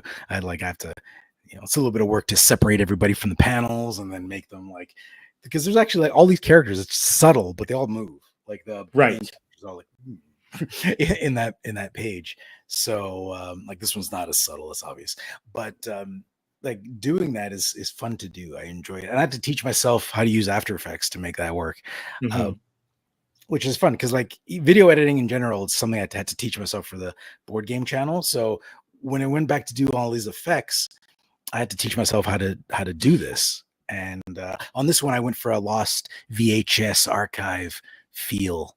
You know what I mean? And I thought it came out pretty well. And great stuff. Again, the marketing is 100% on point. And you said it is hard to get noticed, but once you hit that stride, people will follow you. And there's just that, as with all comics, right? Steve knows this. Anybody who's created a book, the loyalty is there. Fans keep coming back, and that's the ones that keep supporting you throughout the next campaign, the campaign after that. And again, they're excited to see you. They're excited to see your work, and they're excited to see you succeed. And it's great. The community is still as strong as ever. Even if the Comic-Cons aren't really paying, putting Comic-Con in the name is just a thing now. they're not actually Comic Cons as we said earlier, right? They're more Mhm. like Pop culture pop expos. culture comms, exactly. Yeah. But you know what? There's still comics there, and we should always highlight the creators whenever we can. So, Mark, congratulations, man! This has been really a great time catching up with you. Yeah, $26,000 of a $1,436 goal. And the sky's is the limit. 21 days to go. Guys, please help us get much further. What's the next stretch goal that you have in mind? Or I don't have actually any stretch goals on here because I try to keep it simple. Because I feel like I'm still getting my feet wet, so I didn't want to dive in too deep. So, like next time, I want to do like what we just talked about, adding characters in there. So I might play with stretch goals later, but right now I'm like, I don't know if stretch goals is something like I was ready for because I'm still Right. kind of a little nervous, still playing it safe. I want to make sure everybody gets everything. I don't want to get in over my head. I don't want to because I had somebody ask me to do, you saw on my Instagram, I had t-shirts. So, and I have the sweater, and I've had people that be like, they would like the t-shirts and they're like, oh, I want a bunny t-shirt. I want a Soko Living t-shirt. And I was like, okay, but you're gonna have to make them yourself because there's no bunny t-shirt for anybody else other than me and whoever I made them for to walk around with me in the show. And I was like, I get it, but I was like, I don't want to make a bunch and then get stuck with a bunch because people didn't back them. So I'm trying to be as safe as possible because I just want the stories to succeed, right? And I'm doing the best I can for the story and for the license. And when it blows up, and if people if there's a large demand for the t-shirts, yeah, I'm more than happy to design more t-shirts because they did well. I walked around with them at Fan Expo as a guest. I was walking around Fan Expo as a guest wearing the t-shirts, and we got people being like, nice t-shirt, just like randomly. I was like, oh, cool. Like you didn't know it was So-Called Living. Like the one with the bunny is just a white bunny, and they're like, cute bunny. And there was another one which I thought was interesting is I have 3 characters, and one guy commented on because there's a character with a turban, like an Indian character with a turban. He's just drawn black and white, but it's clearly he had a turban on because the t-shirt's all black and white. And this other guy with the turban come on, he's like, hey, that's awesome that you have that on there. And he walked away. I was like, I didn't even thought of it. That's how I put him in there. It was just Marvin. I just thought of Marvin because when I grew up in Toronto, it was like a mixed bag of races everywhere, right? It was so it was just it was a bunch of us was just a bunch of trail mix in Toronto. So I never even thought of it until he brought it up. I was like, that's weird. I was like, why did he bring? I was like, oh yeah, I guess that's why I brought it up because it was like because he was an Indian guy wearing a turban just like Marvin is, and I was like, oh, that's why he called Marvin out specifically. I was like, there's nothing special about him. It's the stuff we take for granted. Yeah, right? It's true. Like we live in such a multicultural city, and and not even just Toronto. Like most decent sized cities, it's pretty multicultural these days. Like it's and again, it reaches people. You know what I mean? Which is always a lot of fun. Yeah, for sure. Yeah. So I just want to stick on comics, but I also want to delve back into Gotham. What do you guys think of the creative team of Hush going back and working on Batman, on a new Batman story? So it is a new Batman story. Yeah. It's not. It doesn't have to do with Absolute. So it's Jeff Loeb, Jim Lee, Scott Williams, and I'm going to assume. I'm not sure if Alex Sinclair did the colors or not, but they're going back into the well. I guess it'd be like getting Silvestri and Claremont to go work on X-Men again. Well, what are your thoughts on classic creative teams going back and trying to strike gold? I like the idea of classic teams going together, but as far as that team you mentioned, Jeff Loeb for me is the least consistent of that bunch because he's definitely written some stuff. I was like, oh, it's cool. It's light reading. It's fun. He did. What did he do a lot of? Was it Batman, Superman? He did a lot of Batman, Superman. I can't remember which series I was reading that he did a lot of. And I was like, I read him sometimes like, oh, he's doing really good. And I read other stuff. I was like, wait, this doesn't even seem like the same person anymore. It's like, so he seems a little inconsistent, but right. Like Jim Lee always rocks it, right? He's always gold. So because he's like a perfectionist, right? Right. So, It's interesting because he's basically running DC right now. yeah. But this creative team is going to be shelving Chip Zdarsky and Jorge Jimenez, who's the current creative team. And so I'm not sure everyone's happy with that outcome. So it's just kind of interesting because they have a really solid team on Batman right now. Yeah. And I'm wondering, wouldn't it have made more sense to just make a second title as a short run miniseries? Doesn't Batman have enough titles? I actually stopped reading Batman because there was so many I couldn't keep up. It's funny you mentioned that because at the store today, I was at Gotham Central picking up my my books, and I was mentioning that basically DC Comics should just be called Batman Comics because he's the engine that drives that company. Batman, Absolute Batman is what, like, I'm trying it again, like I'm jumping in, but like I was reading so much Batman, I got lost, especially if you fall back a few weeks. Like I still had the books and they were in the pile, and I was like, okay, so does this story jumping different Batman issues? And then I'm reading one, and then he's fighting Catwoman. I read another one, and he's like Gotham blew up, but Gotham's not blown up in this thing that's happening parallel. Like what's like, there's all these different stories happening at once, but they don't seem to know the other one exists. It's like there's a gang war with him and Catwoman. There's him with these other guys. I can't remember what they're called. And they're blowing up Gotham. There's all this shit happening in parallel, and I can't remember all the titles because I know they're Batman, but Batman what? Is it Detective Comics Batman? Like there's so many different Batmans I couldn't keep track that I was just like, I'm cutting loose. Like they piled up on me. It's like the tap needs to be turned off, and I left it on, and now it's pouring over the edges, and I couldn't keep up. So I was like, I just pulled the plug, and I was like, I'm done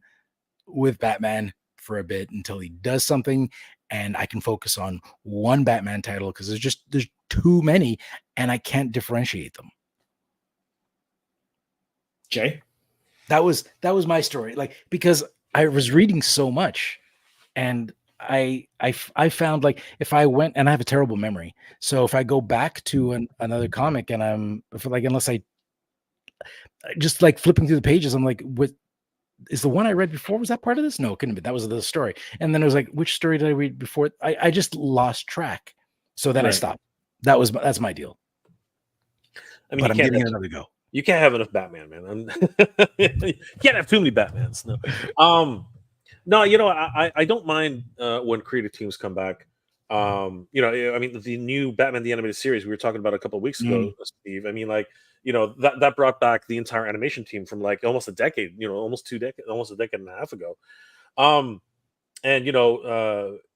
with varying degrees of success, obviously, right? But at the end of the day, if they can write a good story, if the artwork is always, it's going to be good. We've seen the results from before, right? So, I mean, like, it's possible. But Hush, of course, is one of those books that a lot of people got into. You know what I mean? Like, it was a great story, right? Brand new characters, and, well, I guess arguably brand new characters. And of course, the mystery surrounding it, everything came together in a nice little package. And, now we have action figures. We have, a legacy that people can actually fall back on. And again, people are talking about it again. And that's really what it is. You want comic book fans to talk about a story, right? The Court of Owls, those are the things that really resonate with people and say, shit, that was a great series, right? And then you bump into a bunch of guys at a comic book store and say, yeah, what's your favorite Batman series? Oh, Hush was amazing. You know what I mean? And all of a sudden you hear that Hush is coming back. It's another way to galvanize the community and get them back on a book. You know what I mean? And hopefully it'll stick, because as Mark just mentioned, like, you can get lost in this, right? Like, how many parallel books are running at the same time, right? So it does happen. Yeah, what's Elseworlds? What isn't Elseworlds? What's absolute? What isn't absolute? Continuity, at least in my opinion, has kind of suffered. Recently, there's a lot of stuff going on. I'm not sure the reason for it, but I remember, like, I'm kind of dating myself, but back in the 80s, I remember Jim Shooter in when he was the editor-in-chief at Marvel. His main thing was continuity.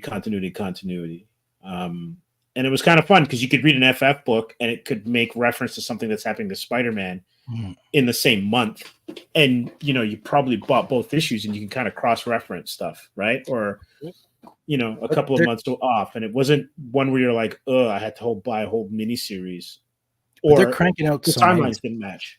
Yeah, They're I agree cracking with out you. so fast, and they can't follow it. Like I was ragging on Batman because I came up, but the first time I had my first rant for this for myself that I had with my wife, and she was like, "I don't care." That was her response, but it was for like Iron Man.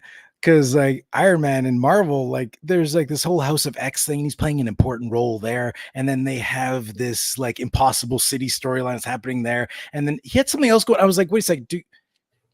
So you're not the leader of the Avengers anymore. You're doing this, and there's this giant global thing that you're worried about. Like cities are being destroyed, but nobody cares. Like the X-Men are being killed. Like that was a big thing, but the cities are being destroyed. Like Toronto was trashed.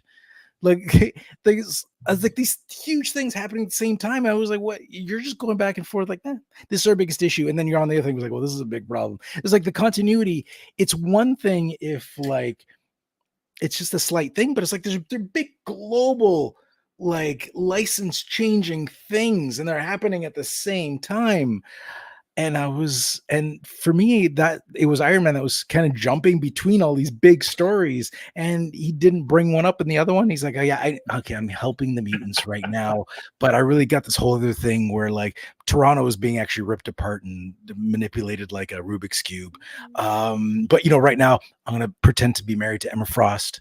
I'm gonna do that thing for a bit, and then it's just like the back and forth is just. It was just crazy for me. And I'm like, what's happening? And I think it's because I stopped reading Marvel and DC for a bit. And I was reading just other offshoot comics are in this spot like Harrow County and a bunch of other things. But then come back to this and I was like, am I remembering correctly? But like, there was a little more continuity. Maybe I was reading less different things, because I wasn't a big Avengers guy until like Bendis got a hold of them, and then I liked it, and then the Ultimate Universe, that's got me into Avengers. So here's a question then: are events like what you're talking about, are they better told in things like an annual? Like is it better to have that kind of story collected in an annual that's so you don't have to go through a year trying to figure out how is Iron Man in space and also in 5 different spots in the country in the same month? I'd like it to be more of what you described as like what you described before was like the Fantastic Four might mention Iron Man or he may pop in, but be aware that he's got this big other thing. And it's because there's so much crossover now. Everybody wants to have everybody mingled into everything. But if you can just be, I guess if you set rules on characters, like, okay, Iron Man is currently preoccupied with this big, like if you think of movie stars, this movie star is currently working on this giant movie. You can have him as a guest appearance in yours, but he has to be aware of this other thing that's happening. So that would be nice. Like I like the long stories. And actually one of the things I like about Marvel over DC for their big stories is I find DC does 2 things that kind of irritates me a bit. They do them really fast. It's like, I feel like I blink and their event is done. And I was like, what happened? Like at one point there was like, they were being attacked by their nightmares. I don't know what happened. I bought like 1 issue and then I missed 2 or 3 weeks and the whole event was over. And I was like, what happened? It's like, they came out and they branched out to everything at once. It was like, here's 5 comic books this week. Here's another 5 comic books. And then boom, boom, boom, done. Where at least I find Marvel, they stretch it out more. Like they take a little more time to tell the story. And I appreciate them telling the story. Just like, let it percolate, let it like live in it. Right. And so for me, DC does that too fast. Another thing DC does that I can't remember which story it was. It was one of the Green Lantern stories back in early 2000s. It might have been Darkest Night or something like that. I can't remember. But there are major events that are happening in tie-in comics. Yeah. So if you miss that tie-in comic, like you're reading the main, if you read them out of order, you're like, whoa, where's Superman through all this? And he's like somewhere else having this whole thing. And then he pops up and he talks about these events like you should have read them, asshole. What do you mean you're not reading all 60 comic books tie-ins that for this 6-issue miniseries? And that irritated me because I was like, I don't know what the hell is happening with this character, but they keep referencing their story. So I don't mind if they're having the other thing as like an additional thing, and maybe they'll do some offshoot thing. But they seemed vital to the story that they were trying to tell in that issue, and that kind of irritates me. It's almost like they need an appendix with QR codes, so that when you're confused, you whip out the phone and you're like, "What the fuck are they talking?" I 100% agree. That's what they're talking about. Right. So that's what the augmented reading should be. That's what it should be. Back in the day, when I was reading, like when I got into comics, and it was always like something happened and Spider-Man would mention something and there'd be like, it happened in issue blah blah blah, and I was like, yes, and then I'd go buy that issue. I go find that. If I was curious enough, I go find it. Now I can go to Wiki. Yes. And then you die. Then you're in a wiki rabbit hole. Like then you end up reading more forever. You did comics. It's like I read one comic book. I ended up on Wiki for 3 hours learning all about Superboy. And like when he came from, what's the alternate realities? Well, there's the prime reality. There's all the different realities. And I read about all the different permutations of Superboy. And I was like, how did I get here? I gotta stop. So I taught myself. Like, I just got to let it go. If I start asking myself too many questions, 1 or 2 questions, fine. Start asking myself too many questions, I'm like, you know what? I don't want to know any of it anymore. I'm just going to go. Because in all honesty, I'm old enough now that in a month, I'm going to forget it anyways. So it's just not going to happen. I'm not how I was when I was a teenager. It's not going to just stick in. Like, I still have stories in my head from when I was a teenager that I can remember better than what I read yesterday. Yeah. Sure. Yeah. So that's how memory is a funny thing. And then you walk into the room to do something, you forgot exactly what the fuck you were going to do. Yeah, why did I even walk into this room? Why did I walk into the room just now? I don't know what the age thing is here. Like I'll be 48 in December. Okay, we're all the same vintage. We're right there. We're right there. We're all there. You're among friends. We'll be in the home together. We're at the age where you get injured getting out of bed. Yeah, that's like I'm on painkillers right now because of my back. And the doctor asked me, "So what were you doing? Were you like lifting something?" I was like, "No, I was just existing in my oldness." And I had a toddler beside me that I'm pretty sure gonna look back being like, "Maybe I should have had him younger." But I had a toddler when I was like, I had a newborn when I was 45. Right. So he's 3 years old now. So yeah, and just existing, and look at me. I was in the hospital on the weekend. I'm on painkillers and an anti-inflammatory. I can't drive. I can't drink because if I do, who the fuck knows what's going to happen? Like my liver's going to fall out of my ass or something. I don't know because I'm at this age where anything can go, and it's just like that. And it's like hinges on an old door. You're like, well, we got to change that. Like, I don't know. Crazy. Sorry, I don't know how we got here. Well, life is short. I mean, with everything going on in the world, all those guys, everybody down in North Carolina, prayers to everyone in Florida, man. Milton is it's no joke. So hope everyone down there is safe. Major. Please evacuate if you've been told to do that. Like, it's crazy out there, guys. Don't risk your life. Like, seriously. I know your home's your castle and everything like that, but come on. Let's be honest. Like, it's not worth it, right? That's what insurance is for. I mean, I know that with having all these fucking toys around me, I would grab everything and put them in a truck and like drive, to Wisconsin or whatever. I don't know, but I'm just saying that what if you can take your most valuable possessions and go, you know what I mean? Like it's just not worth it. But anyway, like everyone's alluding to here, we're not getting any younger. So guys, please support so-called living, because it's an amazing project, and congratulations once again to Mark Maia. Mia, man, what a wonderful, Maya. Sorry, I'm sorry. Sorry, no, I cannot pronounce names for the life of me, but honestly, great project. Congratulations and wonderful marketing. Seriously, it's on point. Looking forward to reading the book when these 2 issues come out. Steve, I want to throw it up there and let's let everybody know where they can support Mark one more time.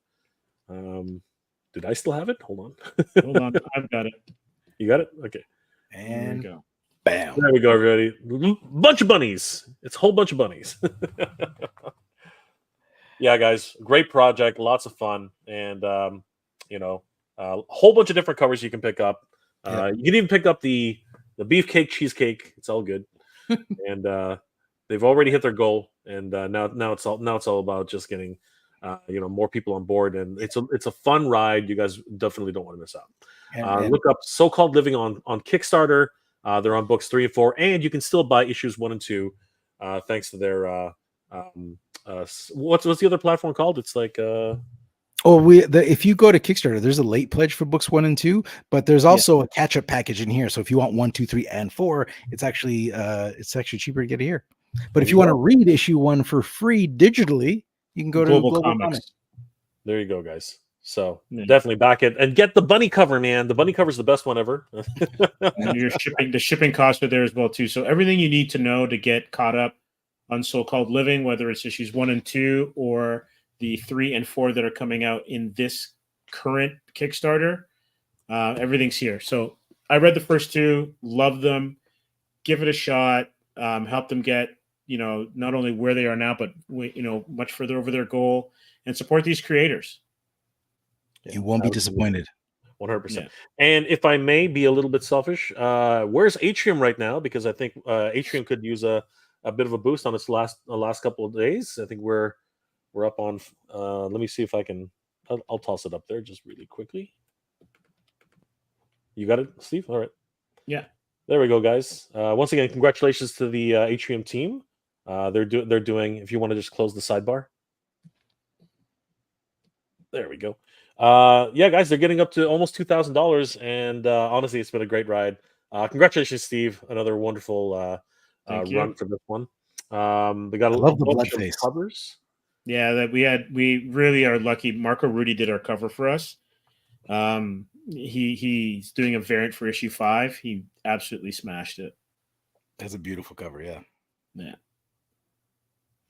And it's very exciting, and the series just continues to get better after each and every issue. And of course, we got a bunch of different variant covers here that people can purchase. And are we doing any more stretch goals on this one, Steve, or are we pretty much at the stickers and? No, what actually I met someone on a stream a couple of days ago, and we came up with a great idea. I don't want to say anything just yet, but we might have something as a stretch goal that's pretty cool.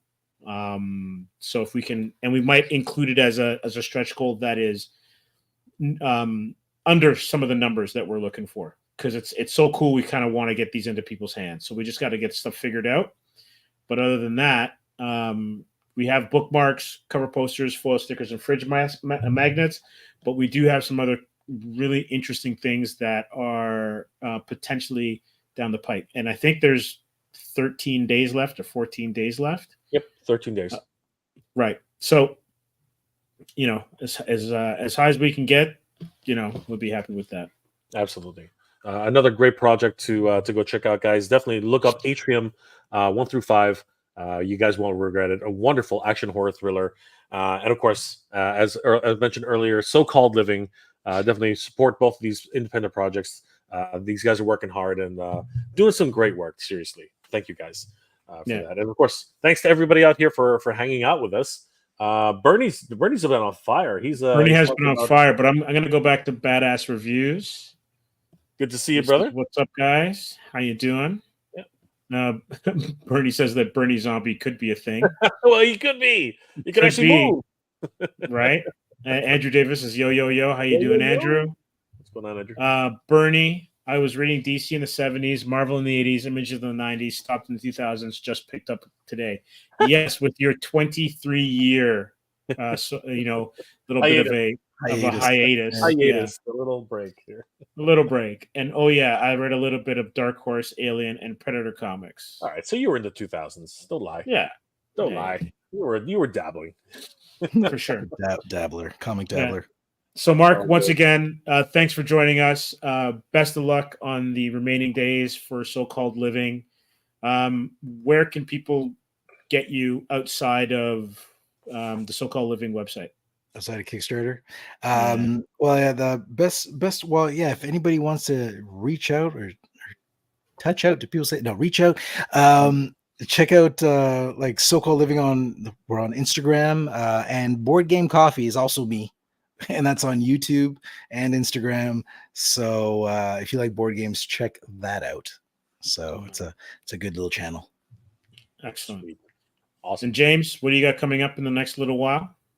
Well, apparently I was on 2 different streams at the exact same freaking time. So I mean, That was Multitasking. interesting. I don't know how that happened, but no, yeah, right, guys. Seriously, just here, supporting independent artists, and really happy to be, of course, part of the Comics Asylum. And guys, if you haven't already, please check out Comics Asylum on Instagram as well as on YouTube, and of course their website. They're always a great resource for comic news all year round. And of course, they got some great trailers and other wonderful insights and interviews just like this with wonderful creators like Mark. And of course, they are doing an amazing work with Atrium. Guys, go support both of these amazing Kickstarters. You guys won't regret it. All right, everyone. Enjoy the night. If you're in Florida, please stay safe. And we will catch you guys in 7. And remember, keep it indie.